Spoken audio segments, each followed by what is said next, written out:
Κοζίδα.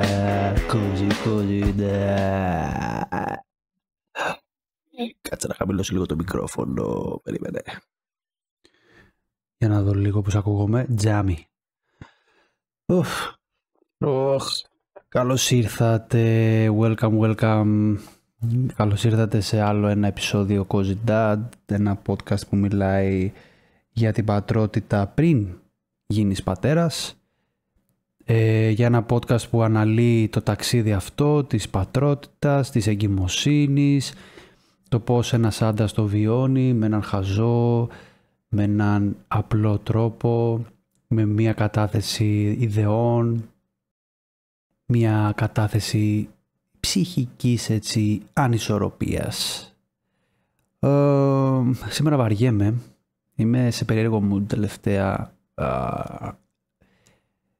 Είμαι πάρα πολύ κουρασμένος, έχει πέσει πάρα πολύ δουλειά τελευταία, έχω μπλέξει με κάνα 2, 3, 4, 5 project, πέρα από τη βασική μου τη δουλειά, ό,τι μέσα στην τεχνολογία, δηλαδή δεν μπορώ άλλη οθόνη, έχω κουραστεί λίγο, νομίζω ότι χρειάζομαι διακοπές και εγώ και η γυναίκα μου. Τίποτα, απλά το άνοιξα τώρα έτσι να πω 2-3 πραγματάκια για να περάσω ωραία, λίγο να ξεχαστώ, λίγο να μιλήσουμε, γιατί μου λείψατε για λίγο. Μου λείψατε. Είναι και τώρα σε λίγες μέρες, είναι και η επέτειος τότε που είχαμε πάει, κλείνουμε ένα χρόνο Ισλανδία. Είχαμε πάει με την Κατερίνα και δύο φίλες μας, με την κολλητή της Κατερίνας βασικά και μια φίλη της. Είχαμε πάει ένα εξαιρετικό, ένα φοβερό, ένα μαγευτικό ταξίδι στην Ισλανδία, το οποίο μας άλλαξε πάρα πολύ τον τρόπο και νομίζω το είχα πει και στο προηγούμενο επεισόδιο, θα το πω κάποια στιγμή, θα το αναλύσω όλο αυτό το ταξίδι. Ναι, μας είχε αλλάξει πάρα πολύ την ψυχολογία, το πώς σκεφτόμαστε, το πώς αντιδράμε, το πώς έτσι μας άλλαξε πολύ το mindset αυτό το ταξίδι για το τι σημαίνει ζωή, για το τι σημαίνει ζωή για μας κυρίως, όχι γενικά, αλλά νομίζω ότι για μας αυτό το ταξίδι σημαίνει πάρα πολλά. Σίγουρα μας έκανε να σκεφτούμε την ιδέα ενός παιδιού λίγο παραπάνω. Τρύπωσε ουσιαστικά μέσα μας κατά κάποιο τρόπο, τρύπωσε στα μυαλά μας, με ένα καλό τρόπο βέβαια.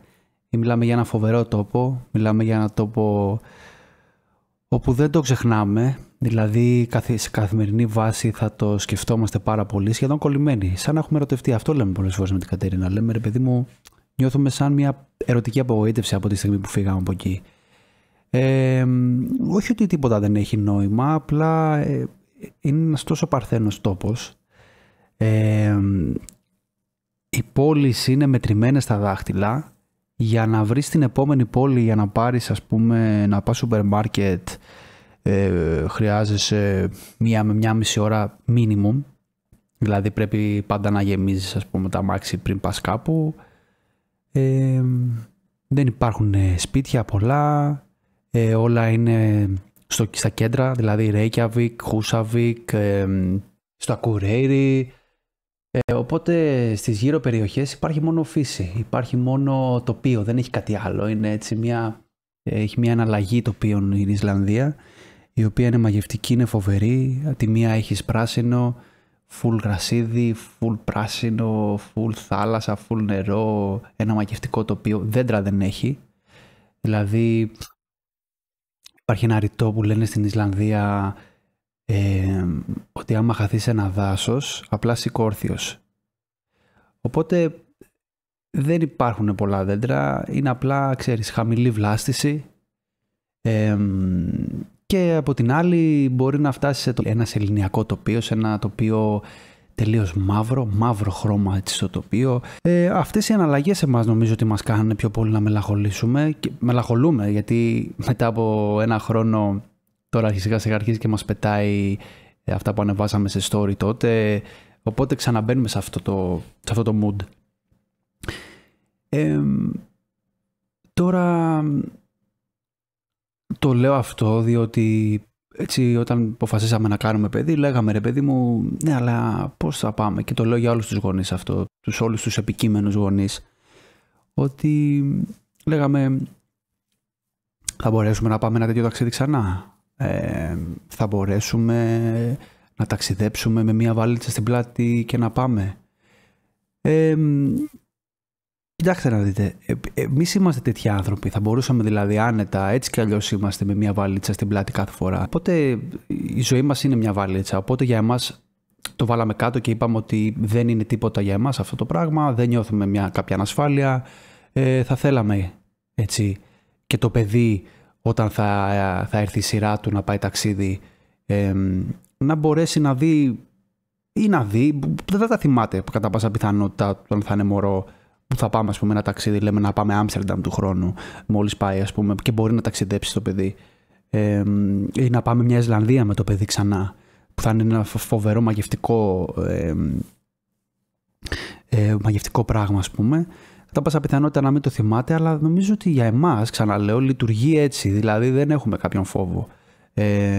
Τώρα, και νομίζω ότι γενικά δεν τίθεται θέμα ανασφάλειας. Τώρα, άμα είσαι άνθρωπος που θέλεις το ξενοδοχείο σου ντε και καλά να είναι 5 αστέρων, να πρέπει να έχει όλα τα κομφόρ ας πούμε για το παιδί και αυτά, τα οποία εν τέλει μπορείς να τα φτιάξεις και εσύ όλα αυτά τα κομφόρ, γιατί όταν είναι μωρό το παιδί μπορείς να τα φτιάξεις εσύ, πόσο μάλλον όταν είναι απλά στο μάρσιπο που δεν έχει κάποια δυσκολία ας πούμε το να το κουβαλήσεις, να το κάνεις, απλά είναι στο μάρσιπο και δεν έχεις κάποιο θέμα. Το μόνο είναι το πλύσιμο, το μπάνιο του, τις αλλαγές του, τις πάνες του και αυτά. Έτσι το έχω στο μυαλό μου. Τώρα, το τι σκέφτομαι εγώ με το τι θα συμβεί δεν έχει καμία σχέση. Μπορεί να πάμε ένα ταξίδι, μπορεί και να μην πάμε ένα ταξίδι. Απλά θεωρώ έτσι όπως είμαστε και δομημένοι σαν άνθρωποι και έτσι νιώθουμε, ότι ναι, νομίζω ότι δεν υπάρχει κάποιο θέμα. Και το λέω αυτό για όλους τους γονείς που φοβούνται, που σκέφτονται, θα κάνω παιδί, ωραία. Θα ξαναπάω ένα τέτοιο ταξίδι. Θα τελειώνει εδώ ας πούμε η όλη φάση μου ας πούμε με τα ταξίδια. Όχι, προς Θεού, εννοείται δεν τελειώνει η φάση σου με τα ταξίδια. Εννοείται πως θα ταξιδεύεις και θα ταξιδεύεις ακόμα καλύτερα. Το μόνο που αλλάζει είναι ότι απλά θα έχεις ένα παραπάνω έξοδο, το οποίο δεν θα είναι έξοδο, γιατί ουσιαστικά βάζεις ένα τρίτο άνθρωπο, μια παρέα, στο να βιώσει αυτό που νιώθεις κι εσύ. Τι έλεγα? Ότι ναι, ότι μάλλον κανονίζουμε του χρόνου να πάμε Ολλανδία σε μια φίλη μας, να τη δούμε. Τώρα, τι άλλο? Τα μπανάκια δεν σταματάνε. Μιλάμε για 15 Ιουλίου σήμερα, είμαστε στη μέση του καλοκαιριού, αρχίζουν να αδειάζει Αθήνα, αδειάζει Πάτρα, αδειάζουν οι πόλεις οι κεντρικές, όλοι πάνε στα νησιά τους και με έχει πιάσει αυτή έτσι η μελαγχολία. Μου τα σκάσαν όλα μαζί. Επίσης, αυτό αναφορικά για το ταξίδι στην Ισλανδία, υπάρχει ένα πάρα πολύ ωραίο παιχνίδι που αναλύει πάρα πολύ το θέμα της πατρότητας και το θέμα και της εγκυμοσύνης, της γένεσης, της μητρότητας σε ένα τεράστιο βαθμό, και αυτό το παιχνίδι λέγεται Death Stranding, με πρωταγωνιστή τον Norman Reedus που παίζει τον Sam Porter Bridges, ο οποίος απλά κάνει deliveries από εδώ και από εκεί σε ένα δυστοπικό περιβάλλον, και βασίζεται, γιατί το λέω αυτό, γιατί βασίζεται το τοπίο του και έχει χαρτογραφηθεί από την Ισλανδία. Ο Kojima, ο δημιουργός αυτού του παιχνιδιού, έχει βασιστεί στο να φτιάξει αυτό το παιχνίδι πάνω στην Ισλανδία. Και μου έκανε τρομερή εντύπωση, γιατί δεν το γνώριζα αυτό το πράγμα, και όταν γύρισα από την Ισλανδία το είχα στα υπόψη μου ότι θέλω να παίξω Death Stranding, αλλά η ανάγκη για να παίξω αυτό το παιχνίδι ανέβηκε κατακόρυφα από τη στιγμή που γύρισα από την Ισλανδία. Έτσι λοιπόν το έπαιξα, κατάλαβα αυτομάτως ότι αυτό το παιχνίδι βασίζεται στα τοπία που συναντήσαμε εκεί, ενθουσιάστηκα πάρα πολύ, ταυτίστηκα πάρα πολύ με τον πρωταγωνιστή, και έχει και πάρα πολλές ιδιαίτερες σκηνές μέσα. Δεν θα σποιλάρω πάρα πολύ, θα πω 1-2-3 πραγματάκια, και είναι και στην αρχή αυτό με το BB. Λοιπόν, ο Sam Porter, ο πρωταγωνιστής, βρίσκει ένα pod, ένα BB, έτσι τα λέγανε, που είναι ουσιαστικά βρέφη μέσα σε μία γυάλα, τα οποία είχαν μια μαγική ικανότητα. Έτσι το καταλαβαίνω. Έτσι προσπαθώ να το αναλύσω με πιο απλό τρόπο. Σε αυτό το δυστοπικό περιβάλλον υπάρχουν τα BTs, τα οποία BTs είναι οι κακές οντότητες, οι οντότητες του κάτω κόσμου, έτσι κάπως το θέτει. Δεν θα πω παραπάνω, είναι ένα φοβερό παιχνίδι, δεν θα σποιλάρω παραπάνω. Όπου αυτό το BB, το μωρό ουσιαστικά μέσα στη γυάλα, καταλαβαίνει που ακριβώς βρίσκεται αυτή η οντότητα, το BT. Οπότε είναι σαν tracker για αυτές τις κακές οντότητες. Κατά κάποιο τρόπο έτσι με διευκόλυνε στο να μπω στην ιδέα του παιδιού, διότι έχει κάποιες πάρα πολύ γλυκές σκηνές, η αγάπη και τέλος, τίποτα παραπάνω. Τρύπωσε μέσα μου πάρα πολύ αυτό το πράγμα και με βοήθησε πάρα πολύ, σε βαθμό που αυτό το παιχνίδι με έκανε να ζητήσω ειδικό για ψυχοθεραπεία. Οπότε το προτείνω πάρα πολύ σε όλους που με ακούνε να το παίξουν, να το δούνε, πιο πολύ σκέψη είναι αυτό το επεισόδιο. Δεν είναι κάτι που θέλω να πω συγκεκριμένα. Να πω ότι είμαστε μέσα στο καλοκαίρι, έχει 40 βαθμούς και λίγο έτσι να μιλήσουμε για τα συμπτώματα της Κατερίνας, τα οποία είναι μέχρι στιγμής πάρα πολύ καλά. Υπάρχει κόπωση πάρα πολύ, αρχίζουν σιγά σιγά κάποιες λίγουρες, έτσι, κάποια cravings, έτσι τα λένε. Τον 5ο μήνα ξεκινάνε αυτά. Τώρα είμαστε στο μέγεθος ενός πορτοκαλιού ή λίγο παραπάνω, το μωρό κάπου εκεί. Και ναι, σιγά σιγά αρχίζει και η Κατερίνα και νιώθει κάτι. Αρχίζει και νιώθει μία κίνηση σε αυτοερούγισμα, έτσι λέει ότι νιώθει.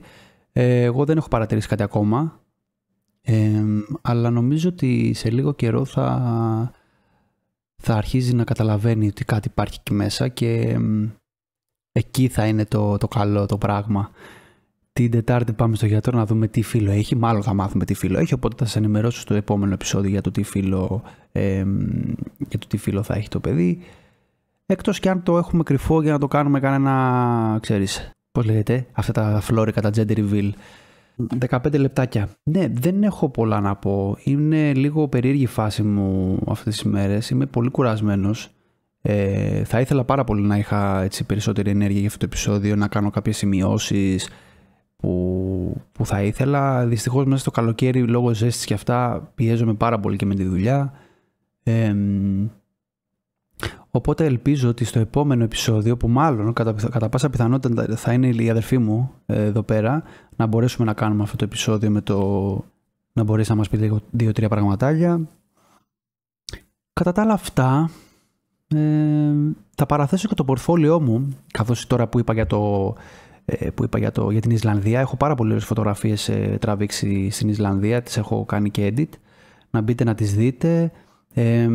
Και να καταλάβετε λίγο πάνω κάτω το τι εννοώ για το πώς μας άλλαξε λίγο τον τρόπο σκέψης. Μια μικρή ιστορία που θα πω για να κλείσω. Στην Ισλανδία εγώ έκανα πρώτα σιγά μου στην Κατερίνα. Έχω βρει το δαχτυλίδι, μου το έχει δώσει η μάνα μου. Της λέω, μάνα, θέλω ένα δαχτυλίδι, αυτά που έχεις τα παλιά, τα καλά, αυτά που σου έκανε και ο μπαμπάς και έτσι και αλλιώς, που θα τα έδινε στο παιδί σου. Μου λέει, σου έχω ένα φοβερό. Λέω, μια χαρά, για να το δω. Λέω, φοβερό, φέρτο μου όπως είναι, θα την κάνω με αυτό το δαχτυλίδι. Παράλληλα έχει βγει ότι θα πάμε, υπάρχει ένα πακέτο να πάμε Ισλανδία με έναν ταξιδιωτικό όμιλο. Και λέω, ευκαιρία, λέω, να της κάνω την πρόταση, λέω, στην Ισλανδία, στον τόπο που γούσταρε πάντα, γιατί η Κατερίνα γούσταρε πάντα, ήθελε πάντα να πάει Ισλανδία.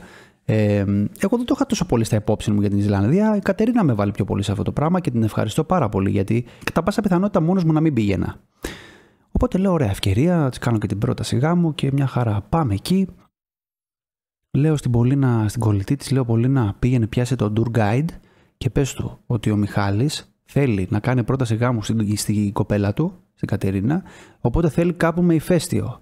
Παράλληλα εξεράγει το ηφαίστειο, ένα ηφαίστειο τέλος πάντων, κάπου στην Ισλανδία, δεν θυμάμαι ακριβώς το που βρισκότανε, εκείνες τις μέρες. Οπότε με το που φτάσαμε με το αεροπλάνο, βλέπαμε το ηφαίστειο που είχε την κάπνα, ας πούμε. Και λέω, α, ωραία. Οπότε το tour guide λέει αλλαγή σχεδίων, την ένατη μέρα θα πάμε θα πάμε, λέει, τέτοιο. Θα πάμε, λέει, στο ηφαίστειο από ότι να πάμε στο γκέιζερ. Ήταν να πάμε σε ένα γκέιζερ, έτσι, πίδακες νερού. Και λέει, δεν θα πάμε στους πίδακες νερού, θα πάμε τελευταία μέρα, λέει, στο ηφαίστειο. Λέει, να το δούμε. Ωραία, όλοι λέμε να πάμε στο ηφαίστειο, να το δούμε από κοντά, χαούσου του. Τέλεια. Παράλληλα, εγώ αρχίζω σιγά σιγά και βλέπω πού θα πάμε. Βλέπω στο πρόγραμμα ότι θα πάμε σε πάρα πολύ ωραία μέρη. Σε κάτι καταράκτης, μιλάμε για αντεγιά. Θα τους δείτε τις φωτογραφίες. Οπότε αλλάζω τα σχέδιά μου εγώ και λέω ότι ξέρεις κάτι, δεν θα περιμένω την ένατη μέρα να τις κάνω πρόταση. Θα την κάνω την Τέταρτη, ξέρω εγώ, ή την Τρίτη. Δεν θυμάμαι. Και πάμε τώρα σε ένα καταράκτη, τον έχω βρει, τον έχω κουκλάρει μαζί με τα παιδιά, μαζί με την ομάδα. Όλοι ήμασταν 30 άτομα. Και πηγαίναμε και λέω στην Κατερίνα, ναι, το ψάχνω στο Google, λέω εδώ θα την κάνω. Είχε και μία πέτρα πίσω από τον καταράκτη, σαν να την έβαζα πάνω, να της έκανα την πρόταση από κάτω, ξέρω εγώ. Και όπως πάμε σε ένα δρομάκι εκεί που φτάνει στον καταράκτη, φοβερός καταράκτης, Παναγία μου, λέει η Κατερίνα, δεν θα έρθω, λέει, δεν θέλω, θα κάτσω εδώ. Την κοιτάω. Της λέω, Κατερίνα, έχω κανονίσει το μεταξύ, έχω το δαχτυλίδι στην τσέπη μου, είμαι έτοιμος να της το πω. Να πάμε εκεί να της κάνω την πρόταση. Της λέω, τι λες, Κατερίνα? Λέω, σε όλα τα τοπία που πηγαίναμε η Κατερίνα ερχόταν. Σε εκείνο σκάλωσε, πραγματικά σκάλωσε. Της λέω, τι λες, παιδάκι μου, γιατί δεν πάμε? Όχι, μου λέει, θα κάτσω, λέει, να το δω από μακριά. Τη κοιτάω. Λέω, είσαι με τα καλά σου, λέω. Όχι, μου λέει, θα κάτσω εδώ. Ψάρα παρεξηγήθηκε κιόλας, δεν ξέρω, δεν κατάλαβα και έφυγα. Νευριασμένος εγώ, λέω, ρε γάμο του. Πάω στα κορίτσια μετά στις φίλες της. Λέω, κορίτσια, άκυρο, λέω, το τέτοιο, το έχει καταλάβει, λέω, ότι θα της κάνω πρόταση γάμου και δεν θέλει να της την κάνω. Άσε ρε, μου λένε σιγά, μην τρελαίνες και αυτά. Έχω στεναχωρηθεί πάρα πολύ εγώ εντωμεταξύ. Γυρνάω πίσω και της λέω, ρε Κατερίνα, λέω, με στεναχώρησες πάρα πολύ που δεν ήρθες, αλλά θα καταλάβεις, λέω, κάποια στιγμή, αλλά όχι τώρα. Μου λέει, τι εννοείς? Και άρχισε τώρα να παραλυρεί και παραλυρούσα κι εγώ μέσα στο ταξίδι και είχαμε ψιλοτσακωθεί εκείνη τη μέρα. Τέλος πάντων, τα βρήκαμε κι αυτά και φτάνει η ένατη μέρα, αφού έχουμε πάει σε όλα τα τοπία, έχουμε δει όλο τον κόσμο, όλο με την Ισλανδία, έχουμε τρελαθεί, έχουμε πάθει την πλάκα μας. Λέω, θα επιχειρήσω, λέω, την ένατη μέρα, θα της την κάνω την πρόταση, λέω, και θα της την κάνω, λέω, στο ηφαίστειο. Και εκείνη την ώρα που το σκέφτομαι, μέσα στο λεωφορείο, λέει, βγαίνει ο κύριος Λάμπρης, ο αρχηγός της ομάδας μας, και λέει, παιδιά, θα σας στεναχωρέσω, λέει, πάρα πολύ, αλλά το ηφαίστειο μόλις σταμάτησε. 5 λεπτά. 5 λεπτά πριν σταμάτησε το ηφαίστειο. Όπου το ηφαίστειο, άμα σταματήσει να βγάζει λάβα, στεγνώνει σε δευτερόλεπτα μέσα. Οπότε είναι άσκοπο να πας. Δεν έχει νόημα γιατί στεγνώνει και δεν βλέπεις κάτι, απλά βλέπεις καπνό. Οπότε λέμε, OK, αλλαγή σχεδίων, λέει, πάμε στο γκέιζερ. Και της την έκανα στο γκέιζερ. Κάθε 5 λεπτά εκεί οι πίδακες νερού σκάγανε. Οπότε περιμέναμε 5 λεπτά. Τι ωραία. Μετά από 5 λεπτά ξανά. Παφ. Τι ωραία. Οπότε σε ένα από αυτά τα παφ της έκανα και την πρόταση γάμου και σιγά σιγά εκεί άρχισα εγώ να μπαίνω στη διαδικασία να σκέφτομαι ότι έκανα την πρόταση. Χωρίς φόβο. Μήπως σιγά σιγά να σκεφτούμε και την ιδέα του παιδιού. Μήπως τώρα που τελείωσα και τη σχολή, οπότε έχω τελειώσει τις υποχρεώσεις μου, παράλληλα δουλεύω, εργάζομαι, μήπως σιγά σιγά να το δούμε λίγο διαφορετικά. Τελείωσαν οι υποχρεώσεις μου οι βασικές, λέω ωραία, προχωράμε για ένα παιδί. Οπότε έτσι κάπως